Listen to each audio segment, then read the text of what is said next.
আমাদের চরাচরণ যেন সুন্দর হয়ে যায় ইয়া আল্লাহ। আলহামদুলিল্লাহি রাব্বিল আলামিন ওয়াসসালাতু ওয়াসসালামু আলা সাইয়্যিদিল মুরসালিন আম্মা বা'দ ফাআউযু বিল্লাহি মিনাশ শাইতানির রাজীম বিসমিল্লাহির রহমানির রহিম আসসালাতু ওয়াসসালামু আলাইকা ইয়া রাসূলুল্লাহ ওয়া আলা আলিকা ওয়া আসহাবিকা ইয়া হাবিবাল্লাহ আসসালাতু ওয়াসসালামু আলাইকা ইয়া নবিয়াল্লাহ ওয়া আলা আলিকা ওয়া আসহাবিকা ইয়া নূরাল্লাহ। দূরের কাছের সকল দর্শক শ্রোতাকে মিনার্স অনুষ্ঠানের পক্ষ থেকে আবার একবার স্বাগতম। মাদানী চ্যানেলের দর্শক শ্রোতা, আলহামদুলিল্লাহ ইসলামিক শিষ্টাচার আমাদের এই প্রোগ্রামে আলহামদুলিল্লাহ একটি চমৎকার বিষয়ে আমাদের আলোচনা হয়ে থাকে। মেহমানদের পক্ষ থেকে আলহামদুলিল্লাহ কোরআন সুন্নাহর আলোকে আলোচনা হয়ে থাকে। আজকে ইনশাআল্লাহুল করিম আমরা ইনশাআল্লাহুল করিম যে প্রোগ্রামে আলোচনার বিষয় আমরা নিয়েছি খুবই গুরুত্বপূর্ণ একটি বিষয়, আর যে বিষয়ের থেকে এক মুসলমানকে বাঁচা অত্যন্ত জরুরি, তাকে ইনশাআল্লাহ আমরা শ্রবণ করব। এর পূর্বে আসুন দর্শক শ্রোতা, আমরা আল্লাহ পাকের সর্বশেষ নবী, আমাদের সকলের প্রিয় নবী রাহমাতুল আলামিন সাল্লাল্লাহু তাআলা আলাইহি ওয়াসাল্লামের প্রতি দুরূদ শরীফ পাঠ করার ফজিলত এবং বারাকাত সম্পর্কে জানব। নবী করিম রউফুর রহিম সাল্লাল্লাহু তাআলা আলাইহি ওয়াসাল্লাম সাত ফরমান, যে ব্যক্তি প্রতিদিন সকাল এবং সন্ধ্যা তিনবার দুরূদ শরীফ পাঠ করবে, আল্লাহ রাব্বুল আলামিন নিজ বদনতার দায়িত্বে অপরিহার্য করে নেন ওই বান্দার ওই দিন এবং ওই রাতের গুনাহ ক্ষমা করে দেবেন। আলহামদুলিল্লাহ, আল্লাহ পাকের বড়ই অনুগ্রহ দয়া বান্দার প্রতি। দুরূদের মাধ্যমে বান্দার গুনাহকে মোচন করা হয়। আল্লাহ আমাদেরকে প্রিয় নবী রাসূল করিম সাল্লাল্লাহু তাআলা আলাইহি ওয়াসাল্লামের প্রতি দুরূদ পাঠ করার তৌফিক দান করুন। আজকের দর্শক শ্রোতা, যে বিষয়ে আমরা মুবাল্লিগে দাওয়াত ইসলামী থেকে আলোচনা শ্রবণ করব, আর আলোচ্য বিষয় হচ্ছে আমাদের অন্যের দোষ গোপন রাখা। যদিও ইসলামী শরীয়তে কিছু মানুষের দোষ প্রকাশ করার হুকুম আছে, তাও মাত্র কিছু ক্ষেত্রে। তাও ইনশাআল্লাহ আমরা আলোচনাতে শুনব। কিন্তু সবচেয়ে বেশি এক মুসলমান তার অপর মুসলমানের ত্রুটি বিচ্ছুরিত দেখার পরে তার দায়িত্ব কি এবং তার কর্তব্য কি, ইসলাম কি বলে, এ সম্পর্কে ইনশাআল্লাহুল করিম আমরা আলোচনা শ্রবণ করব। আল্লাহ রাব্বুল আলামিন আমাদেরকে সওয়াবের নিয়তে ইলমে দ্বীন শিখার নিয়তে আমাদেরকে আজকে প্রোগ্রামের শুরু থেকে শেষ পর্যন্ত অংশগ্রহণ করার তৌফিক দান করুন।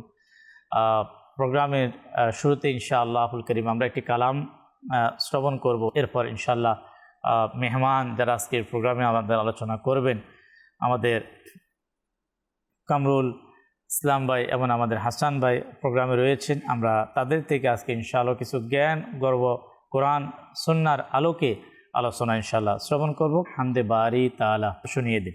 আল্লাহু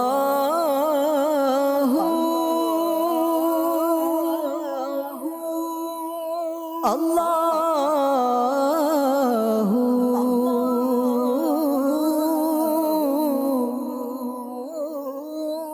আল্লাহ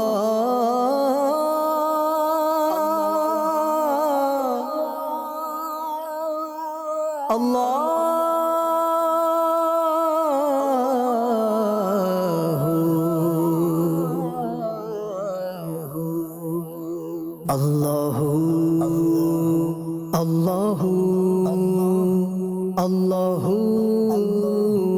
আল্লাহু আল্লাহু আল্লাহু আল্লাহু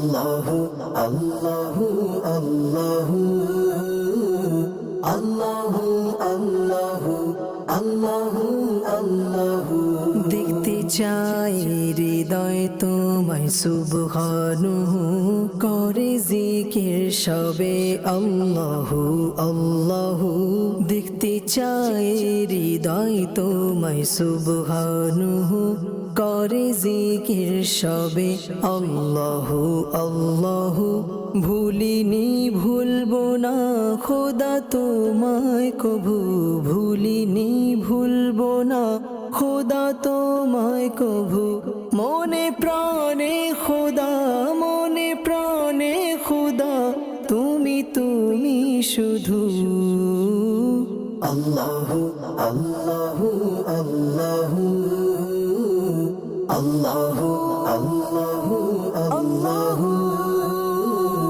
আল্লাহু আল্লাহু আল্লাহু আল্লাহু বাগানে গগনে আলোচনা তোমার প্রভাতে নিশীতে আলোচনা তোমার বাগানে গগনে আলোচনা তোমার প্রভাতে নিশীতে আলোচনা তোমার তুমি একক অদ্বিতীয় অনন্ত অসীম তুমি একক অদ্বিতীয় অনন্ত অসীম তব নেই অংশীদার তব নেই অংশীদার জাল্লা জালালুহু আল্লাহু আল্লাহু আল্লাহু আল্লাহু আল্লাহু আল্লাহু আল্লাহু আল্লাহু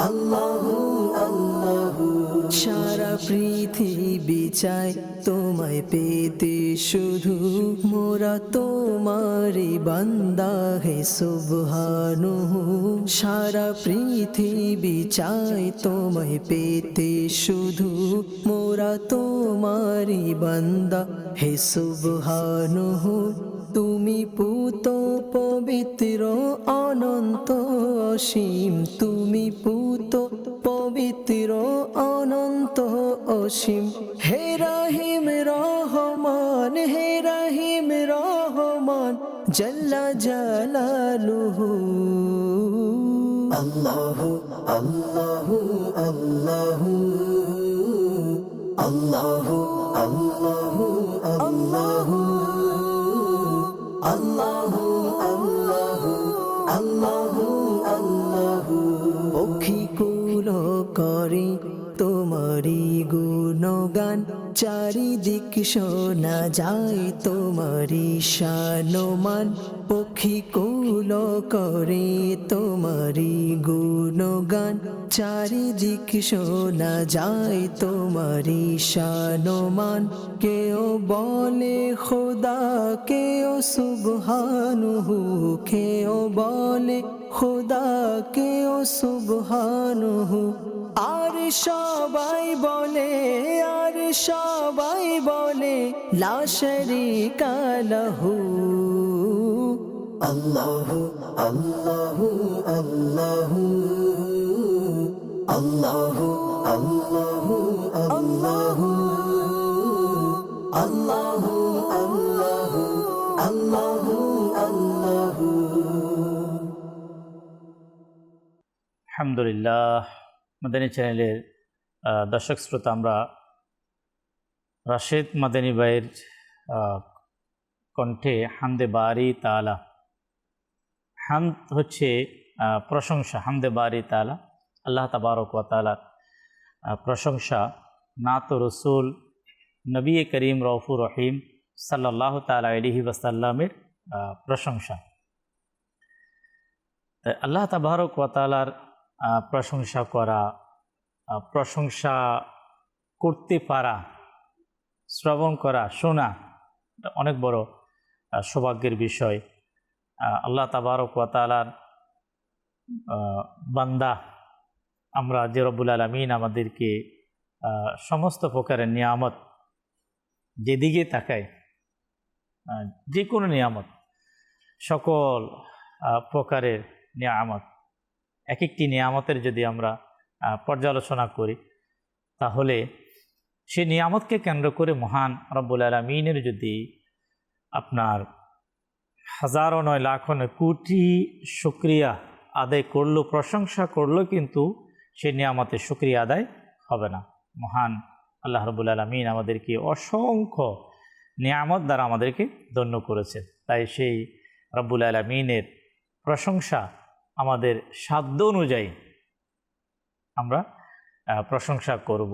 যখন যেখানে রবের প্রশংসা হয়, সৃষ্টিকর্তার প্রশংসা হয়, তো সেখানে বসব, শুনব, তা আমাদের অন্তরের গুনাহের যে মরিচা তা কী হবে, পরিষ্কার হবে। হাদিসে পাকের মধ্যে আসছে যে এমন কিছু কাজ যার মাধ্যমে মানুষের অন্তর পরিষ্কার হয়, যেমন কোরআনুল কারীমে তেলাওয়াত করা, মৃত্যুকে স্মরণ করা এবং অধিক পরিমাণে আল্লাহ পাকের জিকির করা, রবের জিকির অর্থাৎ রবের প্রশংসা করা। আল্লাহ আমাদেরকে তৌফিক দিক। দর্শক শ্রোতা, আলহামদুলিল্লাহ, আজকের যে আলোচ্য বিষয়, এই বিষয়ের উপর আমল করা যদিও বা কঠিন, কেন শয়তান কখনো চায় না যে আল্লাহ পাকের বান্দা গুনাহ থেকে বেঁচে যায়। যে গুনাহ থেকে বাঁচার ক্ষেত্রে সবচেয়ে যে বড় বাধা, সেটা হচ্ছে শয়তানের পক্ষ থেকে। কিন্তু আমরা কিতাব পর্যালোচনা করে দেখতে পাই, আউলিয়ে কামিলিন, সলফে সালেহিন, যারা বুজুর্গানে দ্বীন, তারা বাঁচার চেষ্টাও করতেন এবং আল্লাহ পাকের দয়া দ্বারা বেঁচেও যেতেন। ইমামদের ইমাম, যাকে ইমামে আজম বলা হয়, ইমাম আবু হানিফা রহমতুল্লাহি তাআলা আলাইহি, যার অনুসারী বর্তমান পৃথিবীতে কোটি কোটি বর্তমানে এখনও বিদ্যমান। ইমাম আবু হানিফা রহমতুল্লাহি তাআলা আলাইহি আজকের বিষয়ের সাথে রিলেটেড চমৎকার একটি ঘটনা। তিনি রহমতুল্লাহি তাআলা আলাইহি কুফার জামে মসজিদের অজুখানায় উপস্থিত ছিলেন। এক যুবক অজু করছে। অজু সমাপ্তি হওয়ার পরে যুবককে বলে, হে যুবক, তুমি মা বাবার নাফরমানির গুনাহ থেকে তওবা করো। তো ইমাম আবু হানিফা রহমতুল্লাহি তাআলা আলাইহির মতো মহান ব্যক্তি, আল্লাহ পাক যার জবানের মধ্যে তাসির কেমন, বলে, হুজুর আমি তওবা করলাম। আরেক যুবক আসলেন, অজু করলেন, বললেন, হে যুবক, তুমি মদ পান করার গুনাহ থেকে তুমি তওবা করো। সেও একভাবে বলল যে হুজুর আমি তওবা করলাম। সেম আরও একজন যুবক উপস্থিত হয়ে যখন অজু করলো, ইমাম আবু হানিফা রহমতুল্লাহি তাআলা আলাইহি বললেন যে তুমি ব্যভিচারের গুনাহ থেকে তওবা করো। সেও অনুরূপভাবে তওবা করলেন। অতঃপর ইমাম আবু হানিফা রহমতুল্লাহি তাআলা আলাইহি একটু স্থির হয়ে ভাবতে লাগলেন যে আল্লাহ তাবারক ওয়া তাআলা আমাকে যে কাশফের যে ক্ষমতা আমাকে দিয়েছেন, যেমন দর্শক শ্রোতা আমরা জানি হাদিসে পাকের মধ্যে রয়েছে যে আল্লাহ পাকের ওলি যারা, তারা আল্লাহ পাকের নূর দিয়ে দেখেন, যেটাকে আরবিতে ফেরাসত বলা হয়। এই যে কাশফ এর যে ক্ষমতা ইমাম আবু হানিফা রহমতুল্লাহি তাআলা আলাইহির মাঝে ছিল। যে হাদিসে পাকের মধ্যে রয়েছে যখন মানুষ অজু করে, তো অজুর সাথে যেমন হাত ধৌত করে তো হাতের গুনাহ জড়ে যায়, মুখ ধৌত করে তো তার মুখের গুনাহ জড়ে যায়, এভাবে যে অঙ্গ প্রত্যঙ্গ সে ধৌত করে তার ওই পানির সাথে সাথে তার গুনাহ ঝরে যায়। সেটি একমাত্র দেখার ক্ষমতা তাদেরই রয়েছে, আল্লাহ পাক যাদেরকে ক্ষমতা দিয়ে থাকেন। তাদের মধ্যে ইমাম আবু হানিফা রহমতুল্লাহি তাআলা আলাইহি শামিল ছিলেন। কিন্তু এই বিষয়টা ওনার কাছে অপছন্দ ছিল, মানে তিনি মেনে নিতে পারছেন না। সেটা কিভাবে যে এক মুসলমানের গুনাহ আমার কাছে প্রকাশ হয়ে যাচ্ছে। কেন যে কোথাও কারো কোনো স্থানে যদি গুনাহ সংঘটিত হয় এবং তার ওই গুনাহের সাক্ষী কিয়ামতের দিন তার বিপক্ষে সাক্ষী দেবেন, দেখে ইমাম আবু হানিফা রাহমাতুল্লাহ তাআলা আল্লাহর কাছে দোয়া করলেন যে মাওলা, যে মানুষের যে গুনাহ সংঘটিত হয় আর যেটা দেখার আমার ক্ষমতা রয়েছে, আল্লাহ তুমি তা বিলুপ্ত করে দাও, যাতে আমি তা দেখতে না পাই। আমি দেখতে চাই না। দেখেন, ক্ষমতা দিয়েছে আল্লাহ পাক, কিন্তু তিনি বলেন যে আমি তা দেখতে আমি চাই না। অথবা মহান আল্লাহ রাব্বুল আলামিন ইমাম আজম আবু হানিফা রহমতুল্লাহ তাআলা আলাইহি দোয়া কবুল করলেন। কবুল করার পর থেকে ওনার সেই জিনিসটা বিলুপ্ত হয়ে গেল। দেখুন, যাকে আল্লাহ পাক দেখার ক্ষমতা প্রদান করেছেন, আর তিনি বললেন যে মাওলা আমি দেখতে চাই না। আর আমাদের অবস্থা কেমন? আমরা তো তালাশ করার চেষ্টা করি।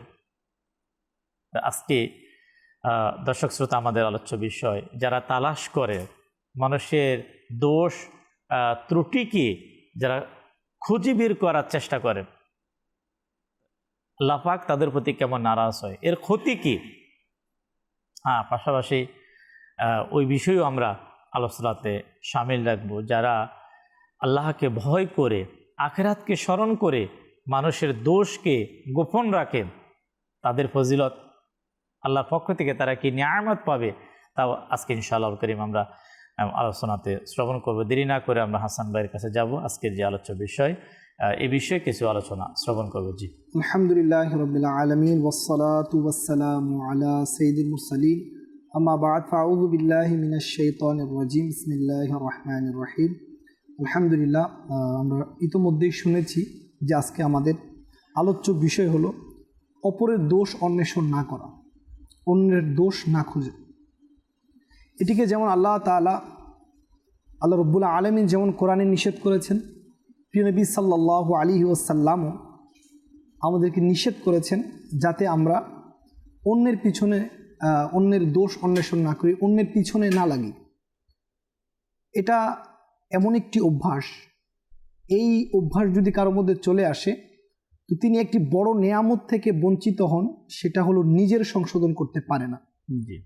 সে যখন একজন মানুষের মধ্যে যখন এই অভ্যাস চলে আসে যে সে অন্যের দোষ অন্বেষণ করে, তখন সে নিজের দোষ ত্রুটি তার চোখে পড়ে না। যেমন এই ব্যাপারে হজরত বিবি রাবিয়া আবিদা রহমতুল্লাহি তাআলা আলাইহা, উনি অত্যন্ত একজন আবিদ মহিলা ছিলেন, আল্লাহর ওলিয়া ছিলেন। তিনি বলেন, বান্দা যখন আল্লাহ পাকের ভালোবাসার স্বাদ গ্রহণ করে নেয়, আল্লাহ পাক তাকে স্বয়ং তার দোষ সম্পর্কে অবহিত করে। অর্থাৎ যাকে আল্লাহ পছন্দ করেন, যাকে আল্লাহ ভালোবাসেন, তাকে তার নিজের দোষগুলো দেখার, বুঝার আল্লাহ তৌফিক দান করেন। ব্যাস এই কারণে সে অন্যের দোষ ত্রুটির মাঝে ব্যস্ত হয় না। অর্থাৎ আল্লাহ তাকে ভালোবেসেছেন, মহাব্বত করেন, তাকে তার দোষগুলোকে আল্লাহ দেখিয়ে দেন। সে নিজের দোষগুলো সংশোধন করতে ব্যস্ত হয়ে যায়, তো সে অন্যের দোষ আর তালাশ করে না, এবং বরং নিজের দোষ ত্রুটি সংশোধনের প্রতি মনোনিবেশ করে থাকে। এ ব্যাপারে প্রিয় নবী সাল্লাল্লাহু আলাইহি ওয়াসাল্লাম ইরশাদ করেন, হে লোকেরা, যারা মুখে ইসলাম গ্রহণ করেছ, মুখে ইসলাম গ্রহণ করেছ, ঈমান তাদের অন্তরে প্রবেশ করেনি, অর্থাৎ কণ্ঠনালীর নিচে নামেনি। মুসলমানদের গীবত করো না এবং তাদের গোপন বিষয় অন্বেষণ করো না, কেননা যে ব্যক্তি তার মুসলমান ভাইয়ের গোপন বিষয় অন্বেষণ করবে, আল্লাহ পাক তার গোপন বিষয় প্রকাশ করে দিবেন, আর আল্লাহ পাক যার গোপন বিষয় প্রকাশ করে দিবেন তাকে অপমানিত করে দিবেন, যদিও সে তার ঘরের ভিতর থাকে। অর্থাৎ আল্লাহ তাআলা যদি কাউকে ভালোবাসেন তো তাকে এই গুণ দান করেন যে নিজের দোষ সে দেখতে পায়, সে এগুলো সংশোধনে ব্যস্ত হয়। আর আল্লাহ যাকে অপছন্দ করেন, যার এই বদনসিব বা এই বদ অভ্যাস চলে আসবে যে অন্যের দোষ তালাশ করা, তখন সে এই গুণ থেকে সে বঞ্চিত হয়, নিজের দোষগুলো সে আর সংশোধন করার সুযোগ পায় না। সে অলরেডি নিজে একটি রোগে আক্রান্ত, অন্যের দোষ তালাশ করা, এতে করে সে আল্লাহর রহমত বরকত থেকে সে বঞ্চিত হয়ে যায়। এবং আরও বড় ভয়ঙ্কর বিষয় হলো, আরও দুঃখের বিষয় হলো যে আল্লাহ রাব্বুল আলামিন তার বান্দার দোষ সাত্তারিয়াতের চাদর দিয়ে ঢেকে রেখেছেন।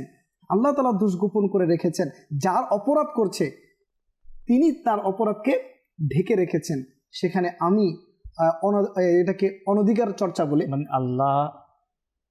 আল্লাহ রাব্বুল আলামিন জি মানে রব হয়েও বান্দার ত্রুটিগুলাকে কি গোপন রেখেছেন, তাকে সুযোগ দিচ্ছেন। সেখানে আমি গিয়ে আল্লাহ তাআলা সাত্তারিয়াতের বিষয়ে আমি গিয়ে সেখানে হস্তক্ষেপ করছি। এখানে একটি বিষয় যে আমাদের জন্য, সেটি হচ্ছে যে আমাদের প্রিয় নবী সাল্লাল্লাহু তাআলা আলাইহি ওয়াসাল্লাম পৃথিবীতে শুভ আগমন করেন। এই আগমনের অসংখ্য নিয়ামতের মাঝে একটি নিয়ামত হচ্ছে এটি যখন পূর্বের যদি কেউ না আল্লাহ পাকের নাফরমানি করত, অর্থাৎ রাতে বদ্ধ ঘরে, তখন তার ঘরের দরজার মধ্যে সে কি নাফরমানি করেছে সেটা ফেরেশতাদের মাধ্যমে লেখা হতো। দেখেন আল্লাহ তাবারক ওয়া তাআলা যে বান্দার বিষয়টি এখান থেকে আসে যে রবের কত বড় দয়া। আমি অথবা আপনি, আমরা আমাদের যে ত্রুটি বিচ্ছুরিত অসংখ্য অগণিত, আপনার প্রকাশ্যে অথবা গোপনে যাই হয়েছে, কিন্তু আল্লাহ তাবারক ওয়া তাআলা আমাদের, যদি আমরা ভাবতে থাকি হাজারো নয় হাজারো লাখো অপরাধ আল্লাহ পাকের পক্ষ থেকে গোপন, এমনই কত অপরাধ আমাদের দ্বারা সংগঠিত হয়েছে যেটা কখনো আমার পরিবর্তনে আমার সমাজও হয়তো সেটা মেনে নেবে না। এই একটা স্বভাব যদি আজকের প্রোগ্রাম থেকে যদি আমরা জানতে পারি, আমরা শিখতে পারি যে আল্লাহ পাকের পক্ষ থেকে সুযোগ বান্দার জন্য, কিন্তু বান্দা হয়ে সে আরেক বান্দাকে কেন সুযোগ দেবে না? দাওয়াত ইসলামের প্রতিষ্ঠাতা হযরত আল্লামা আবু বিলাল মুহাম্মদ ইলিয়াস আতাম কাদেরী দামাত বারাকাতুহুল আলিয়া, তিনি বলেন মানুষ সচরাচর বলতে থাকে অমুক খারাপ, তো তার দিকে দুইটা আঙ্গুল ইশারা করা হয়, তখন তিনটি আঙ্গুল কিন্তু তার দিকে তাকিয়ে থাকে এভাবে, অর্থাৎ তার আঙ্গুল ইশারা করছে যে যে তুমি এর চেয়ে বেশি খারাপ। যখন কোনো মানুষ এই বিষয়ে সে সিদ্ধান্তে আসতে পারবে যে অন্যের চেয়েও আমি খারাপ, তাহলে আল্লাহ পাকের দয়ায় তার সংশোধনের একটা রাস্তা বের হয়ে যাবে। সেটা আমলি হোক, আখলাকি হোক, লেনদেনের ক্ষেত্রে হোক, পরিবারের ক্ষেত্রে। কেন পরিবারের মধ্যে একাধিক সদস্য থাকে হাসান ভাই, একজন চাই একবারে ফ্রেশ নিজেকে, কিভাবে ফ্রেশ?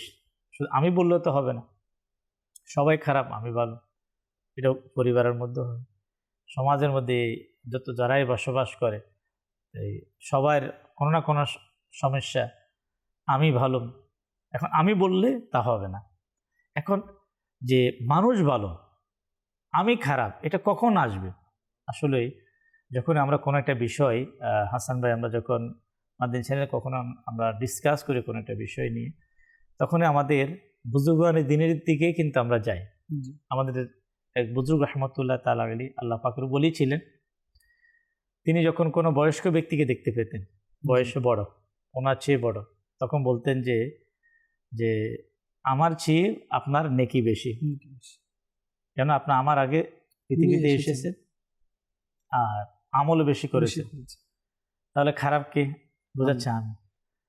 ছোট কাউকে যখন দেখতে পেতেন বলতেন যে যে এর চেয়েও আমার গুনাহ বেশি, এর চেয়েও কি আমার গুনাহ বেশি, যেহেতু আমার বয়স বেশি, আমি পৃথিবীতে এসেছি আগে, আমার গুনাহও কি বেশি, এ তো মাত্র বেশি দিন হয় না, ছোট, এর গুনাহ বেশি হয়নি।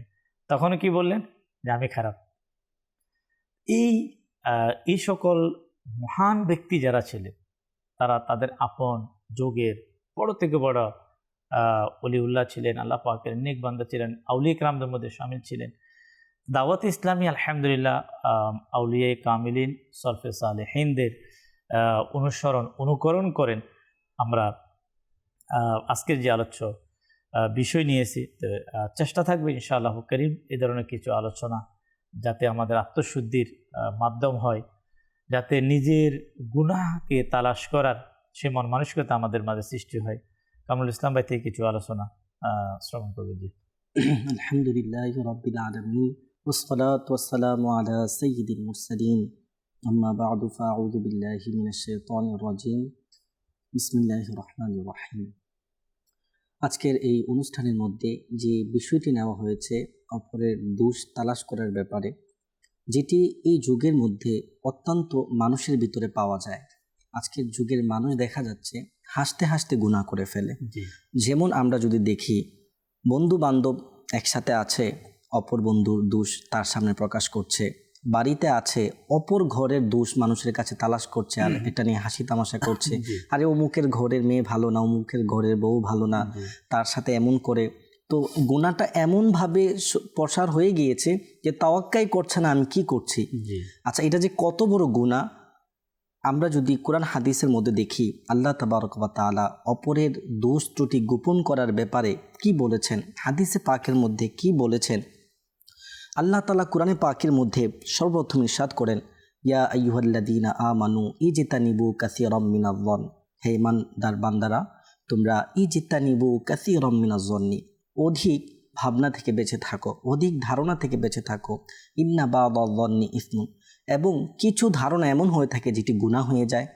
এবং আল্লাহ তাআলা বলেন ওয়ালা তাজাসসু, তোমরা একে অপরের দোষ অন্বেষণ করো না। আচ্ছা, যদি এরপরে যদি আমরা দেখি আল্লাহ তাবারক ওয়া তাআলা তাদেরকে কেমন শাস্তির কথা বলেছেন, যারা একে অপরের দোষ তালাশ করে এবং কারোর মুখের উপর খারাপ কথা বলে দেয়, তাদের ব্যাপারে কোরআনে পাকের মধ্যে ইরশাদ হচ্ছে ওয়াইলুল লিকুল্লি হুমাযাতিল লুমাযা। আল্লাহ তাআলা কোরআনে পাকের মধ্যে ইরশাদ করেন তার জন্য বড়বাদী যে মানুষের মুখের উপর তাদেরকে খারাপ বলে। এরপর বলছেন এবং তার পিঠ পিছে, তার পিছনে গিয়ে তার যে দোষ রয়েছে, তার গুনাহ রয়েছে, সেগুলো প্রকাশ করে। আল্লাহ বলছেন তার জন্য বড়বাদী। আল্লাহ পাক যদি কারোর ব্যাপারে বলে তার জন্য বড়বাদী, ওই ব্যক্তি যদি ওই কাজটা করে তাহলে সে কেমন বড়বাদ হয়ে যাবে। আচ্ছা, এখন আমাদের সামনে মানুষের দুষ্টুটি প্রকাশ পাবে কেন? আল্লাহ রসুল বলছেন মুসলমান মুসলমানের আয়না স্বরূপ। এখন আয়নার সামনে গেলে তার যে ত্রুটি রয়েছে সেটা প্রকাশ পাবে। এখন এই আয়না কিন্তু অপর কোনো ব্যক্তি যখন আসবে তখন পূর্বের ব্যক্তির দোষকে প্রকাশ করবে না, বরং তারটাই তাকে দেখাবে। জি জি। এখন আল্লাহ রসুল মুসলমানদেরকে মুসলমান ভাইয়ের আয়না বলেছেন। তো আয়নার কাজ কি? যে নিজের দোষকে প্রকাশ করা, অপরের দোষকে প্রকাশ করা নয়। তো এর থেকে বোঝা গেল মুমিন ভাইয়ের দোষ আমার কাছে প্রকাশ পাবে, কিন্তু আমার উচিত তাকে সংশোধন করা, তারটা অপরকে বলা নয়। আচ্ছা, যারা এটা বলে না, লুকাই রাখে, তার জন্য হাদিসে পাকে কি আসছে? আল্লাহর রাসূল বলেন মান সাতারাল মুসলিমিনা সাতারাল্লাহু ইয়াউমাল কিয়ামা, যদি কোনো মুসলমানের দোষ অপর মুসলমান যদি লুকিয়ে রাখে, ঢেকে রাখে, আল্লাহ তাবারক ওয়া তাআলা কিয়ামতের দিন তার যে দোষ অন্যায় রয়েছে সেগুলো আল্লাহ ঢেকে রাখবেন। আচ্ছা, আরেকটা যদি দেখি হাদিসে পাকের মধ্যে আল্লাহ রসুল ইরশাদ করছেন লা ইউমিনু আহাদুকুম হাত্তা ইউহিব্বা লি আখিহি মা ইউহিব্বু লি নাফসি, ওই ব্যক্তি ততক্ষণ পর্যন্ত মুমিন হতে পারবে না যতক্ষণ না পর্যন্ত সে নিজের জন্য যা পছন্দ করে তার সাথীর জন্য সেটা পছন্দ না করে। অর্থাৎ আমি যেটা আমার জন্য পছন্দ করি আমার মুমিন ভাইয়ের জন্য আমার সেটাই পছন্দ করতে হবে। এখন এই হাদিসে ব্যাখ্যার মধ্যে যে ব্যাখ্যাকারকরা রয়েছে তিনারা বলেন এই হাদিসের একটা ব্যাখ্যা এদিকে আসে, কোনো মুমিন ব্যক্তি কখনো চাইবে না যে আমার দোষগুলো, আমার ভিতরে যে খারাপ অভ্যাস রয়েছে এগুলো মানুষের নিকট প্রকাশ পাক, বা কেউ আমার গীবত করুক, কেউ আমার ব্যাপারে অন্য কারোর কাছে কোনো কথা গিয়ে লাগিয়ে দেখ। সে মুমিন সবসময় চাবে আমারটা কারোর কাছে না বলুক, আমার কিছু প্রকাশ পেলে আমাকে সংশোধন করুক, বা আমারটা কারোর কাছে না বলুক। তো ওই ব্যক্তি যা এটা ভাবে যে আমার সাথে এটা না হোক, তো তার উচিত তারও এটা ভাবা যে অন্য কারোরটা আমি কারোর কাছে না বলি। আমি যেভাবে অপছন্দ করি যে আমার কোনো কিছুই যাতে করে অন্যর কাছে কেউ প্রকাশ না করে। আচ্ছা, স্বাভাবিক। জি। আচ্ছা, এরপরে যদি দেখি আল্লাহ রসুল সাল্লাল্লাহু আলাইহি সাল্লাম একটি হাদিসে মুবারকার মধ্যে এভাবে ইরশাদ করেন আল হাম্মাজুনা ওয়াল লাম্মাজুনা আল মাশাউনা বিন নামিমাতি আল বাগুন আল বারা আল আনাতা ইয়াহশুরুহুমুল্লাহু ফি ওয়ুজুহিল কলব, যে মানুষের মুখের উপর বলে দেওয়া তুমি এই কাজটা করেছো, মানে সবার সামনে কোনো কথা কাটাকাটি হচ্ছে তার দোষ বের করা, এখন মনে নেই তুমি এটা করেছিলে, ওই দিন তুমি এই কাজ করেছিলে, এই কথাগুলো বলে দেওয়া, এবং বলা হচ্ছে কারোর পিঠ পিছে তার দোষগুলো প্রকাশ করে দেওয়া। যদি এই কাজগুলো করে এবং কেউ যদি কারোর বিরুদ্ধে চুগলখড়ি করে, তার কথা আরেকজনের কাছে লাগিয়ে ঝগড়া বাঁধিয়ে দেয়, আল্লাহ তাআলা রসুল বলেন ইয়াহশুরুহুমুল্লাহু ফি ওয়ুজুহিল কলব, কিয়ামতের দিন আল্লাহ তাআলা তার চেহারাকে মানুষের চেহারা রাখবেন না, কুকুরের চেহারায় পরিবর্তন করে দিবেন, যারা মানুষের পিঠ পিছে তার দোষকে প্রকাশ করে দেয়। আচ্ছা, আল্লাহ রসুল সাল্লাল্লাহু আলাইহি সাল্লামের একটি হাদিসের মুবারকের মধ্যে এমন রয়েছে যেটি ঈসা আলাইহিস সালামের জামানার কথা। ঈসা আলাইহিস সালাম তার হাওয়ারিদেরকে বলছে যে হাওয়ারিরা তোমরা বলো, যদি কোনো ব্যক্তি কোনো জায়গার মধ্যে বিশ্রাম করে আর কোনো একটি বাতাস এসে তার যে সতর রয়েছে সেটি যদি প্রকাশ পেয়ে যায় তাহলে তোমরা কি করবে? তো সবাই বলল আমরা অবশ্যই তার সতরকে ঢেকে রাখবো যাতে তার সতরটা না দেখা যায়। তখন ঈসা আলাইহিস সালাম বললেন যে যদি ঢেকে না রাখো তাহলে কি হবে, তাহলে এটা তো অনেক বড় একটি খারাপ কাজ হয়ে যাবে। ঈসা আলাইহিস সালাম বলছেন তো সেমভাবে যেমনিভাবে মুসলমানের যখন একটা সতর প্রকাশ পেয়ে যায় সেটাকে দেখে রাখা যেমন জরুরি, তেমনিভাবে মুসলমানের যখন কোনো দোষ হয়ে যাবে সেটা দেখে রাখা তার চেয়ে বেশি প্রয়োজন। আল্লাহ কারণ আল্লাহ তাবারক ওয়া তাআলা নিজের সাত্তারিয়াত যেটা আছে, যে আল্লাহ তাআলা মানুষের গুনাহকে প্রকাশ করেন না, সেই গুনাহকে ডেকে রাখেন। যখন কোনো মুমিন বান্দা সেই গুনাহকেও তার ডেকে রেখে আল্লাহ তাবারক ওয়া তাআলা তার জন্য সুসংবাদ দান করে থাকেন। যেমন হাদিসে পাকের মধ্যে এইভাবে ইরশাদ করছেন যে তার জন্য সুসংবাদ যে মানুষের দুষ্টুটি প্রকাশ পাওয়ার পর সে গোপন রাখে, কারোর কাছে বলে না। আমাদের তো অবস্থা দর্শক শ্রোতা এমন হয় যে এই যে আলোচনা আজকে আলহামদুলিল্লাহ আমাদের মিনার্স এর প্রোগ্রামের মাধ্যমে যে বিষয়গুলো আজকে উপস্থাপন করা হচ্ছে, যে এক মুসলমান তার অপর মুসলমানের খারাপই হোক ত্রুটি বিচ্ছুরিতে, যে এর ব্যাপারে তার যে নৈতিক যে দায়িত্ব, ইসলামিক দায়িত্ব, কিন্তু বড় আফসোস। যদি পক্ষান্তরে যদি আমরা বিষয়টি এভাবে যদি আমরা দেখি, যখন তার দ্বারা এমন কোনো কাজ সংঘটিত হলো, ততক্ষণ পর্যন্ত আমার মধ্যে স্থির ভাব আসে না, ঘুম আসে না, যতক্ষণ না আমি কাউকে না বলি। কাকে বলা যায়, কার কাছে বলা যায়? মায়েদাল্লাহ, আল্লাহ পাকের পানা। এখনকার বর্তমান যে পরিবেশ, সেটাকে আপনার সোশ্যাল মিডিয়ায় দিয়ে দেওয়া, জি, হাজারো মানুষের কাছে, তার পরিবার, তার আত্মীয়, তার সমাজের মানুষের কাছে তাকে কি করা, তাকে লজ্জিত করা। দেখুন, একটু ভাবুন, আজ আমি কোনো মুসলমানকে লজ্জা দিচ্ছি, তাকে হেনস্থ করছি, তার মান সম্মানকে আমি হানি করার জন্য আমি চেষ্টা করছি।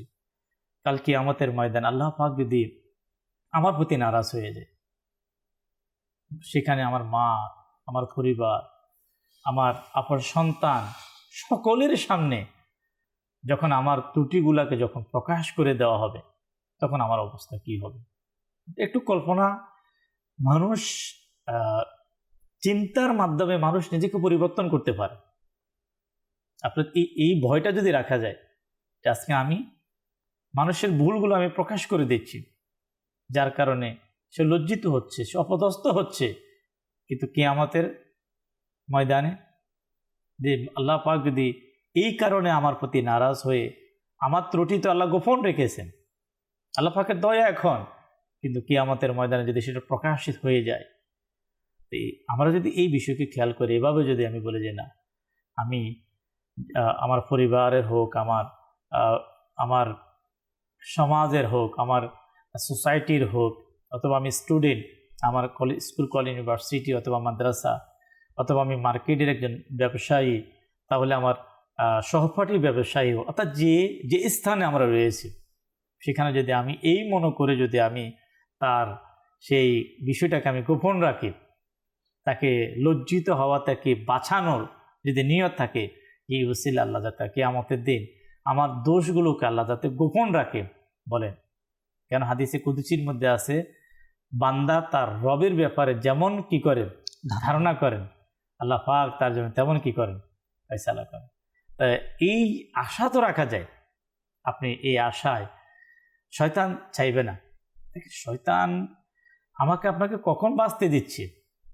শয়তান তো মানুষের পিছনে এমনভাবে মিথ্যা, গীবত, চগুলখড়ি, ওয়াদা খিলাফি, তার কাজ হচ্ছে যে কোনো না কোনো কাজের মধ্যে কাউকে মিথ্যার মধ্যে সে চেষ্টা করছে, কিন্তু সে ব্যর্থ। এখন সে চেষ্টা করবে তাকে দিয়ে ওয়াদা খিলাফি করাবে, তা না হলে তাকে দিয়ে চগুলখড়ি করাবে, না হয় তাকে দিয়ে মানুষের দোষ তালাশ করাবে, না হয় তার পিছনে গীবত করাবে। কেন? তার ডিউটি হচ্ছে একটা। আমরা হয়তো অনেক কাজ নিয়ে আমরা ব্যস্ত থাকি, সংসার নিয়ে ব্যস্ত, সন্তান নিয়ে ব্যস্ত, অনেক কাজ নিয়ে, অনেক ডিউটি, কিন্তু মায়াদাল আল্লাহ পাকের পানা ইবলিশ সে ব্যস্ত হচ্ছে আদম সন্তানকে আল্লাহর নাফরমানিতে নিমজ্জিত করার জন্য, তার একটাই কাজ।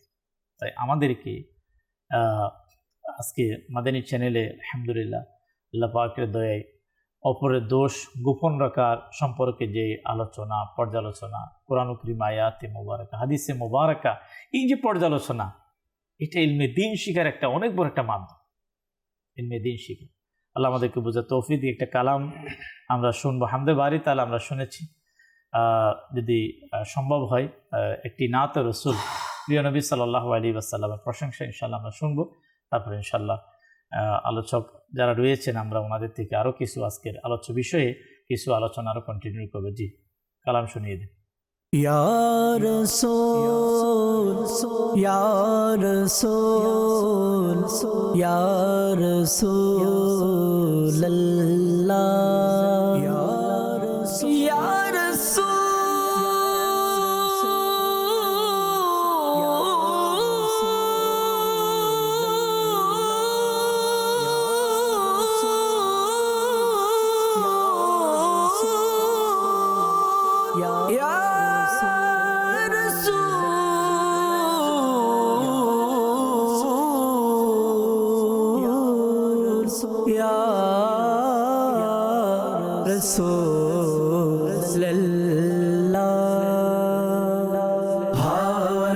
ভালোবাসার শোধা মোরে দাও রাসূল, তোমার দিওয়ানা মোরে বানাও রাসূল।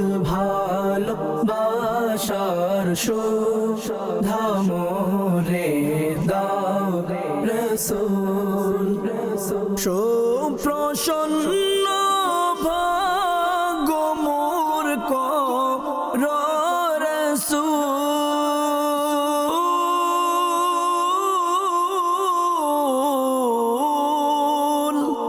সুপ্রসন্ন ভাগ্য মোর কর রাসূল। নূরানী চেহারা তোমার দেখাও রাসূল, নূরানী চেহারা তোমার দেখাও রাসূল। ভালোবাসার শোধা মোরে দাও রাসূল, তোমার দিওয়ানা মোরে বানাও রাসূল। ভালোবাসার শোধা মোরে দাও রাসূল, স্বপ্নে আমার সে তুমি একবার,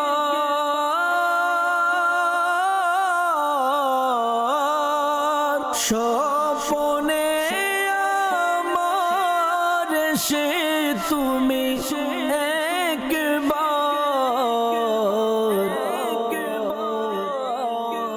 দিদারের শোধা আমারে দাও রাসূল, দিদারের শোধা আমারে দাও রাসূল। ভালোবাসার শোধা মোরে দাও রাসূল, তোমার দিওয়ানা মোরে বানাও রাসূল। ভালোবাসার শোধা মোরে দাও রাসূল, গুনাহের রোগী এলো তো মার দ্বারে,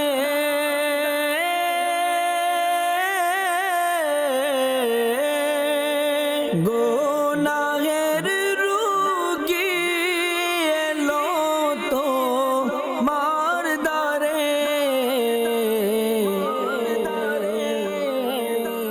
তুমি মোরে সুস্থ করে দাও রাসূল, তুমি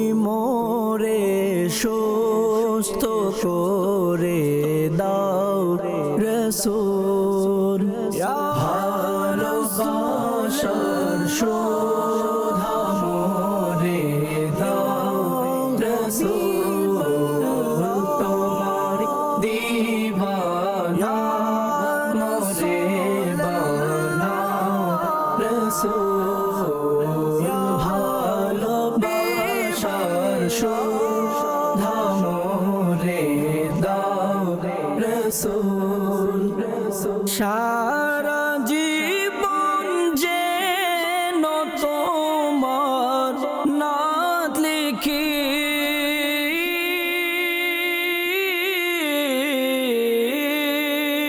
সারা জীবন যেন তোমার নাত লিখি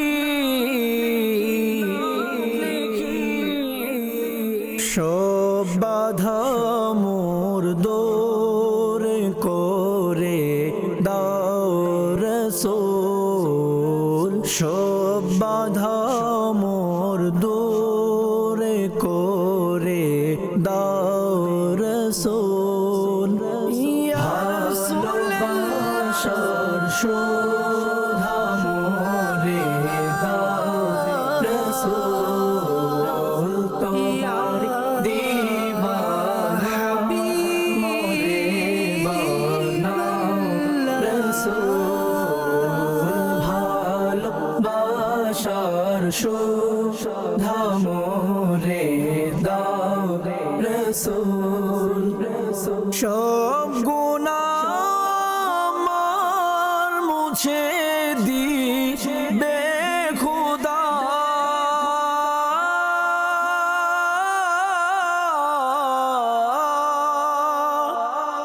সব গুনাহ আমার মুছে দিবে খুদা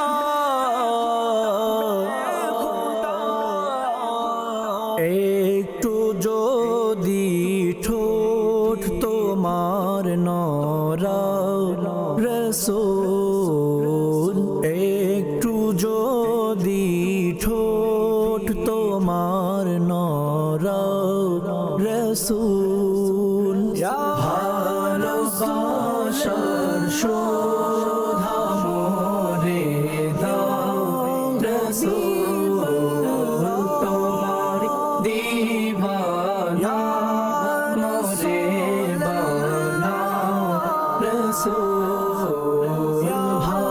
ভালোবাসার শোধা মোরে দাও রসুল নির্জনাধার ঘর আলোকিত হবে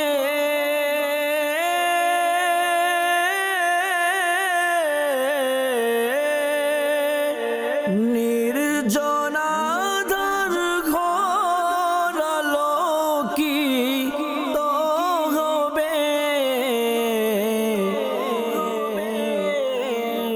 যদি এসে মুচকি হাসি দাও রসুল যদি এসে মুচকি হাসি দাও রসুল ভালোবাসার শোধা মোরে দাও রসুল তোমার দিবানা মোরে বানাও রসুল ভালোবাসার শোধা মোরে দাও রসুল আলহামদুলিল্লাহ আমরা প্রিয় নবী সাল্লাল্লাহু তাআলা আলাইহি ওয়াসাল্লামের মোহাব্বত ভালোবাসা অন্তরে বৃদ্ধির একটি মাধ্যম হচ্ছে নবী করিম সাল্লাল্লাহু আলাইহি ওয়াসাল্লামের প্রশংসায় কালাম শ্রবণ করা, নাত রসুল শ্রবণ করা। আল্লাহ পাক আমাদেরকে আল্লাহ পাকের প্রশংসা, নবী করিম সাল্লাল্লাহু আলাইহি ওয়াসাল্লামের প্রশংসা বেশি পরিমাণে যাতে আল্লাহ আমরা শ্রবণ করতে পারি। আলহামদুলিল্লাহ মাদানী চ্যানেল এর মাধ্যমে যাদের নাত আমরা, যাদের থেকে কালাম আমরা শ্রবণ করি, আপনি চাচ্ছেন যে সম্মিলিতভাবে তাদের নাত আপনি শুনবেন, তাও আবার সরাসরি, কিভাবে আসুন আমরা জেনে নিই। তা হচ্ছে আলহামদুলিল্লাহ দাওয়াতে ইসলামের 3 দিনের আজিমুশান সুন্নত বড়াই জিতেমা। আলহামদুলিল্লাহ 3 দিনের সুন্নত বড়াই জিতেমা, যে যারা মাদিনী চ্যানেলে যারা কালাম পাঠ করেন সেখানে একত্রিত হয়ে আলহামদুলিল্লাহ নবীর প্রেমিক যারা যারা ইজিতেমাতে বাংলাদেশের উত্তর দক্ষিণ পূর্ব পশ্চিম থেকে পুরো বাংলাদেশ থেকে আসেন আশিক রসুলগঞ্জ দাওয়াত ইসলামের ইজিতেমায়। আমরাও আসবো এবছর ইনশাআল্লাহ 24, 25, 26 ডিসেম্বর, বুধ, বৃহস্পতি, শুক্র। মঙ্গলবার রাত্রেই আলহামদুলিল্লাহ বাংলাদেশের 64 জেলা থেকে কমবেশ আলহামদুলিল্লাহ আশিক রসুলদের নবীর প্রেমিকদের আসা শুরু হবে। আমি আপনাকে বলবো, আপনি যেই জেলাতে রয়েছেন, যে স্থানে আপনি রয়েছেন, সেখান থেকে দাওয়াতে ইসলামের সাথে একত্রিত হয়ে আপনি ইজতিমায়ে পাকে অবশ্যই আসুন ইনশাআল্লাহ। ইলমে দ্বীন শিখার, প্রিয় নবীর সুন্নত শিখার, প্রিয় নবীর প্রশংসা নাচ শুনে অন্তরে প্রশান্তি অর্জন করার বড়ই এক সুবর্ণ সুযোগ হচ্ছে এই 3 দিনের সুন্নত বাড়ি যেতে। আল্লাহ পাক আমাদের সকলকে আসার। ইসলামী বোন যারা, তারা কি করবে? তারা তাদের ঘরের যারা রয়েছে পুরুষ তাদেরকে পাঠাবে, বাচ্চার বাবাকে পাঠাবে, সন্তান যদি বড় হয় তাকে পাঠাবে, ইজতিমায়ে পাকে নামাজ পড়বে, ইবাদত করবে, নেক আমল করবে, তাহাজ্জুদ করবে। ইজতিমার যে একটা বারাকাত কিতাবের মধ্যে আসছে, যেখানে 40 জন আল্লাহ পাকের নেক বান্দা থাকে, তো সেখানে একজন আল্লাহ পাকের ওলি থাকে, আল্লাহ পাকের প্রিয় বান্দা সেখানে উপস্থিত থাকে। কিন্তু আলহামদুলিল্লাহ ইজতিমার বারাকাত আমরা অনেকেই দেখেছি যে আলহামদুলিল্লাহ দাওয়াত ইসলামের ইজতিমা এবছর সম্ভবত 12তম কিংবা 13তম ইজতিমা হতে যাচ্ছে। আলহামদুলিল্লাহ সেখানে দোয়া, তাহাজ্জুদের সময় যে উঠে নামাজ পড়ে জিকির করে যে দোয়াতে মানুষ শামিল হয়, আল্লাহ পাকের কাছে নিজের মনের যে কষ্ট দুঃখ আপনি কাকে বলবেন? কেনই বা মানুষকে আপনি বলবেন? আল্লাহ পাকের কাছে আপনি ওই সময় উঠে আপনার হাজারো লাখো মানুষের সাথে একত্রিত হয়ে আপনি কি করেন? ইনশাআল্লাহ যেহেতু ইজতিমা খুবই নিকটে, আজকের প্রোগ্রামে ইনশাআল্লাহ আমরা ইজতিমার কালামও শুনবো।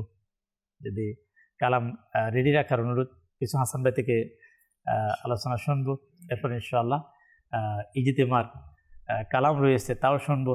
তাহলে ইজতিমার আসার আগ্রহ ইনশাআল্লাহ আমাদের মাঝে আরও সৃষ্টি হবে।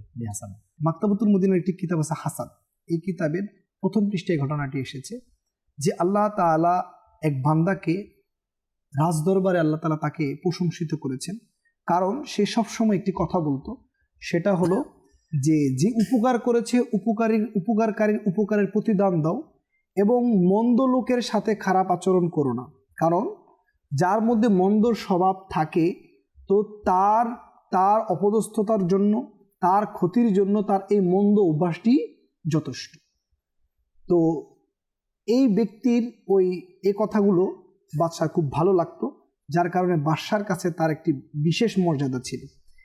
একজন সেই রাজদরবারে একজন লোক, সিনিয়র লোক, সে তার দোষ তালাশ করতে লাগলো যে বাদশার কাছে তাকে তার নামে কোনো বিচার দিয়ে, কোনো নালিশ দিয়ে তার সম্মানকে কমানো।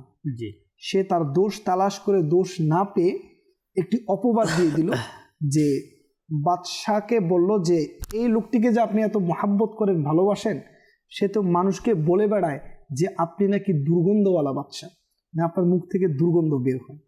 তো বলল এমনই বলে সে এমনটাই বললো আপনি তাকে কালকে ডেকে দেখিয়েন আপনার পাশে, দেখবেন সে ওর মুখ ঢেকে রাখছে। সে চালাকি করে দিন সকালবেলা তাকে রসুনের তরকারি খাওয়াইছে, সকালবেলা তরকারি রান্না করে রসুনের বেশি করে তরকারি খাইয়ে দিছে, যাতে সে বাদশার কাছে গেলে তার মুখ থেকে দুর্গন্ধ বের হয়। তো তিনি সরল মানুষ, আল্লাহওয়ালা মানুষ। তিনি পরদিন সকালে যখন রাজদরবারে গেলেন, বাদশা তাকে ডাকলেন। ডাকার পর দেখলো ঠিকই সেই লোকটি মুখকে ঢেকে রাখছে, নাক এবং মুখে হাত দিয়ে ঢেকে রেখেছেন, যাতে তার নিয়ত ছিল এটা যেন বাদশার কাছে আমার মুখের দুর্গন্ধ না যায়। কিন্তু বাদশা যেহেতু বাদশাকে আগেই সে তার একটি ভুল দোষ বাদশাকে বলেছে, তখন বাদশা তাকে শাস্তিস্বরূপ বললেন, একটি চিঠি লিখলেন, একটি চিঠি পাঠালেন অন্য বাদশার যে কর্মচারী রয়েছে যারা আসলে মানুষকে শাস্তির কাজ করে থাকেন, তার কাছে চিঠি লিখে পাঠিয়েছেন যে এই লোকটি চিঠি নিয়ে যাওয়ার সাথে সাথে তাকে আপনি হত্যা করবেন, তার গর্দান তার মাথা থেকে ফেলে দিবেন। আচ্ছা, তো বাচ্চার এই অভ্যাস ছিল, তিনি যখন কাউকে কোনো পুরস্কার দিতেন, পুরস্কৃত করতেন, নিজের হাতে লিখতেন, এছাড়া তিনি নিজের হাতে কোনো চিঠি লিখতেন না। তো ওই লোকটি সরল সোজা মানুষ, আল্লাহওয়ালা মানুষ, তিনি সকালবেলা চিঠি নিয়ে যাচ্ছেন, এটা তো তিনি শাস্তি লেখা ছিল তিনি জানতেন না। যিনি চালাক, মানুষের দোষ অন্বেষণ করে, ওই লোক সকালবেলা যখন দেখতেছেন বাচ্চার হাতের চিঠি তিনি নিয়ে যাচ্ছেন, তিনি যেহেতু সিনিয়র মানুষ, তিনি আগে থেকে জানেন যে বাচ্চা তো পুরস্কার ছাড়া নিজের হাতে কোনো চিঠি লিখেন না, তখন তিনি তার সাথে চালাকি করে তার থেকে চিঠিটা নিয়ে নিল, বললো তোমাকে নেওয়ার প্রয়োজন নেই, আমি দিয়ে আসতেছি। তিনি সেই চিঠিটি নিয়ে নিলেন, নিয়ে যখন গন্তব্যস্থলে পৌঁছালেন, ওই যাকে শাস্তির দায়িত্ব দিয়েছেন তিনাকে চিঠি দেওয়ার সাথে সাথে বললেন, চিঠিতে তো লেখা আছে আপনার মাথাকে ফেলে দেয়ার। বললেন, না, তাহলে এই মানুষ তো আমি না, এই মানুষ আমি না, বরং এটা উমুক। বললেন, এখানে তো বাদশার আদেশ, এখানে কোনো আপনার এদিক সেদিকের কথা চলবে না, বাদশার হুকুম অনুযায়ী তার মাথা ফেলে দিল। সকালবেলা যখন আবার পুনরায় রাজ দরবার চালু হলো, ওই লোকটাকে দেখে বাদশা আশ্চর্য হলেন যে গতকাল তো তার শাস্তি মৃত্যুদণ্ড হয়ে গেল, সে আবার কোত্থেকে আসলো। তখন বাদশাকে পুরো ঘটনাটি বললেন যে ইনি আমার থেকে চিঠিটা নিয়ে নিছেন, তো তুমি মুখ কেন ঢেকে রেখেছিলে? আমি এই ঘটনা ঘটেছে, সে আমাকে কাঁচা রসুনের তরকারি খাইয়ে দিয়েছে। তো সর্বশেষ সমাধান তখন বাদশা বললেন, তুমি সবসময় রাজদরবার এটাই বলবা, এটা আরো বেশি বলবা যে মন্দ লোকের শাস্তির জন্য তার মন্দ গুণই যথেষ্ট, তার শাস্তির জন্য কিছু প্রয়োজন নেই। এই যে অন্যের দোষ অন্বেষণ করতে গিয়ে, অন্যকে ডিগ্রেড করতে গিয়ে, অন্যের সম্মান হানি করতে গিয়ে নিজের জীবনটাই চলে গেল, যেটাকে বলা হয় নিজের পায়ে কুড়াল মারা, নিজের পায়ে নিজে কুড়াল মারা। তো এই জন্য এই ধরনের মন্দ অভ্যাস আমাদেরকেও, এটা তো একটি ঘটনা, এভাবে করে আমরা অন্যের জন্য যদি আমরা ফাঁদ পাতি, ওই ফাঁদে নিজেই পড়ে যাব, অন্যের দোষ অন্বেষণ করতে যাব। তো আমরা শুনলাম যে আল্লাহ তার দোষ প্রকাশ করে দেন। আমি যদি বুঝার, এই ঘটনা থেকে বুঝার মতো শিক্ষা অর্জন করার অনেক কিছু কিতাবের মধ্যে আছে। আকল মান কে লিয়ে ইশারা কাফি, বুদ্ধিমান যারা তারা ইশারায় বুঝতে পারে। কিছু কল নেব, কল চালিয়ে দেব। দেখতে মাশাআল্লাহ অনেক ভালো লাগে, যতটুকু সময় দেখি ভালো লাগে আলহামদুলিল্লাহ। আপনাদেরকে অনেক অনেক কত বছর জীবন বাসায় প্রকাশ করার মতন আপনাদের মাধ্যমে অনেক দোয়া করে। মাশাআল্লাহ, মারহাবা। জি, নেক্সট কল। চট্টগ্রাম থেকে আমার নাম মোহাম্মদ সোহেল। আপনাদের অনুষ্ঠানটা আলহামদুলিল্লাহ খুব ভালো লাগছে। মাশাআল্লাহ, মারহাবা। জি, নেক্সট। উপজেলা থেকে বলছি, আমার নাম মোহাম্মদ অলি আহাদ। আমি এখন মাদানী ইসলামের অনুষ্ঠান দেখছি, আমার খুব ভালো লাগছে, অনেক কিছু শিখতে পারি, জানতে। আমার জন্য দোয়া করবেন। মাশাআল্লাহ, মারহাবা। জি, নেক্সট। রংপুর, আমার নাম মোহাম্মদ বেরুমিয়া। আমরা মাদানী ইসলাম দেখতেছি তো অনুষ্ঠান। এমনও কিছু কল আমরা দর্শক শ্রোতা থেকে আমরা আশা করব, যেহেতু আলহামদুলিল্লাহ মাদানী চ্যানেলের প্রতিদিন কোনো না কোনো প্রোগ্রাম, লাইভ প্রোগ্রাম হয়ে থাকে। সকাল 3 দিন, শুক্র শনি রবিবার রহমতুল্লাহ প্রভাত অনুষ্ঠান হয়ে থাকে, এবং অন্যান্য দিন যে প্রোগ্রামগুলো ইজতেমায় আমরা কীভাবে এবার আসবো সেটা ইনশাআল্লাহ কলের মাধ্যমে আমরা জানানোর চেষ্টা করব। এর একটা ফায়দা হচ্ছে এটাই যে ইজতেমায় যদি হয়তো আমি নিয়ত পেশ করলাম যে অমুক ডিস্ট্রিক্ট থেকে, অমুক স্থান থেকে আমি আমার সন্তানকে নিয়ে অথবা আমার বন্ধুকে নিয়ে আমি ইজতেমায় অংশগ্রহণ করছি। এখন আপনার যে কল হয়তো অনেক মানুষকে ইজতেমায় আসতে উদ্বুদ্ধ করবে। সে যদি আপনার কল, আপনার কথার উপর খুশি হয়ে যদি সে ইজতেমাতে আসে, আপনি ইনশাআল্লাহুল কারীম সওয়াবের কি হবেন? হকদার হবেন। তাই আমরা অবশ্যই নিজেও আসবো, অপরকে আমরা নিয়ে আসবো। আর ইজতেমার স্মরণকে তাজা করবো কালাম শুনে। কি বলেন ইনশাআল্লাহ? যে কালাম শুনিয়ে দিই। ইজতেমা ইজতেমা 3 দিনের ইজতেমা আবার হবে ঢাকায়। চলো যাই 3 দিনের ইজতেমায়, চলো যাই 3 দিনের ইজতেমায়। Let's go to Ijtema, let's go to Ijtema, let's go to Ijtema, let's go to Ijtema. শুনবো সেথায় কুরআন, শুনবো সেথায় বয়ান, শুনবো সেথায় কুরআন, শুনবো সেথায় বয়ান, শুনবো সেথায় কুরআন, শুনবো সেথায় বয়ান। চলো সবাই ঢাকায় 3 দিনের ইজতেমায়, 3 দিনের ইজতেমায়। চলো যাই 3 দিনের ইজতেমায়, চলো যাই 3 দিনের ইজতেমায়। Let's go to Ijtema, let's go to Ijtema, let's go to Ijtema, let's go to Ijtema. গাইব নবীর গুণগান, শুনবো নবীর শানমান, গাইব নবীর গুণগান, শুনবো নবীর শানমান, পড়ব দুরুদ ও সালাম 3 দিনের ইজতিমায়, 3 দিনের ইজতিমায়। চলো যাই 3 দিনের ইজতেমায়, চলো যাই 3 দিনের ইজতেমায়। Let's go to Ijtema, let's go to Ijtema, let's go to Ijtema, let's go to Ijtema. খোদার ভয়ে কান্না করতে, নবীর প্রেমে সিক্ত হতে, খোদার ভয়ে কান্না করতে, নবীর প্রেমে সিক্ত হতে। এসো না এসো ভাই 3 দিনের ইজতেমায়, 3 দিনের ইজতেমায়। চলো যাই 3 দিনের ইজতেমায়, চলো যাই 3 দিনের ইজতেমায়। Let's go to Ijtema, let's go to Ijtema, let's go to Ijtema, let's go to Ijtema. মনের দুঃখ দূর হবে, বাসনা পূরণ হবে, মনের দুঃখ দূর হবে, বাসনা পূরণ হবে। করব দোয়া সবাই 3 দিনের ইজতেমায়, 3 দিনের ইজতেমায়। চলো যাই 3 দিনের ইজতেমায়, চলো যাই 3 দিনের ইজতেমায়। Let's go to Ijtema, let's go to Ijtema, let's go to Ijtema, let's go to Ijtema. আলহামদুলিল্লাহ, আল্লাহ পাকের দয়ায় ইজতেমার কালামের সাথে সাথে কিছু প্রোটিস আপনার এবছর লেটেস্ট, এমন না যেটা ইসলামী ভাইদের বর্ষার যে ভিডিও তা তো হয়তো পূর্বের, কিন্তু বর্তমান যে কাজ ইজতেমার মাঠে চলমান, অনেকদিন সময় প্রয়োজন, যেহেতু এক বিশাল ইজতেমা হয়। কয়েক সপ্তাহ আগে থেকে মাঠের কাজ করতে হয়, অসংখ্য আপনার লেবার সেখানে আসে, যারা কাজ করে থাকে দিন রাত কাজ আলহামদুলিল্লাহ চলমান থাকেন।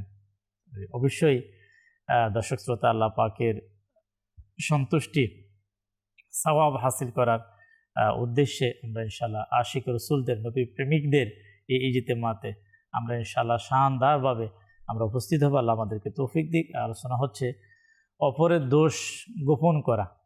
কামরুল ইসলাম ভাই থেকে কিছু আলোচনা শ্রবণ করব। জি,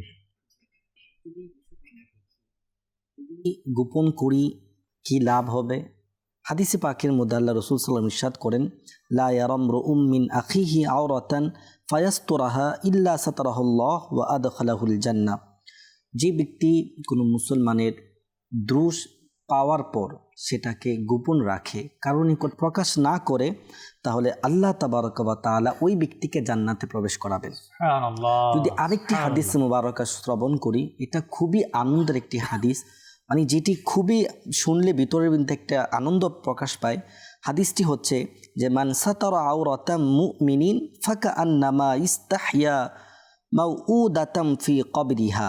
হাদিসে পাকের মধ্যে যে ইরশাদ সেটি হচ্ছে, যদি কোনো মুসলমান ব্যক্তির দোষ প্রকাশ পায়, তারপর ওই ব্যক্তি সেই দোষকে মানুষকে না বলে যদি সেটা তার গোপন রাখে, সে যেন কোনো একটি দাফনকৃত বাচ্চাকে জীবিত করলো।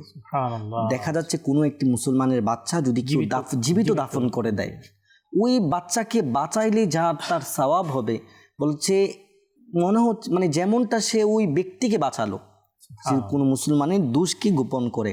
আল্লাহ রসুল সাল্লাল্লাহু আলাইহি সাল্লাম উম্মতের মধ্যে কয়েকটি জিনিস আমানত দিয়েছেন। বলছেন হাদিসে পাকের মধ্যে, মুসলমানদের জান, মুসলমানদের ইজ্জত, মুসলমানের মাল অপর মুসলমানের জন্য আমানত। সে যেন তার মাল, তার অবর্তমানে তার মাল, তার সম্পদ যেন হেফাজত করে, তার ইজ্জতও যেন সে হেফাজত করে, তার ইজ্জতের মধ্যে কোনো আঘাত যাতে না আসতে পারে সেটির দিকে যেন সে খেয়াল রাখে। আমরা যদি দেখি আরেকটি হাদিসে পাকের মধ্যে আল্লাহ রসুল সাল্লাল্লাহু আলাইহি সাল্লাম কেমন সুসংবাদ দিচ্ছেন। বলছেন, যে ব্যক্তি কোনো মুসলমানের দিকে নজরে তাকানোটা আবার দুই প্রকারের আছে। এক তাকানো হচ্ছে কারো দোষ খোঁজার জন্য, যাতে তার ভিতরে কী কী আছে আমি দেখি, মানুষের কাছে বলতে হবে। আরেকটি আছে মানুষকে মহব্বতের দৃষ্টিতে তাকানো, ভালোবাসার দৃষ্টিতে তাকানো, এটি এক প্রকার। তো হাদিসে পাকের ইরশাদ হচ্ছে, যদি কোনো মুসলমানের দিকে সে যদি এই মহব্বতের দৃষ্টিতে তাকায় এবং সে দৃষ্টির মধ্যে কোনো দুশ্মনী এবং কোনো শত্রুতা না থাকে, তাহলে আল্লাহ তাবারক ওয়া তাআলা তার দৃষ্টিটা ফিরিয়ে নেওয়ার আগে উভয়জনের গুনাহকে আল্লাহ তাআলা ক্ষমা করে দেবেন। এটি হচ্ছে ফজিলত। আচ্ছা, আজকের এই প্রোগ্রামের মধ্যে আমরা এটা জানলাম দোষ ত্রুটি প্রকাশ না করা, কিন্তু কিছু কিছু ক্ষেত্রে দোষ ত্রুটিও বলতে হবে, কিন্তু যতটুক দোষ ততটুকুই। কোন কোন ক্ষেত্রে বলতে হবে?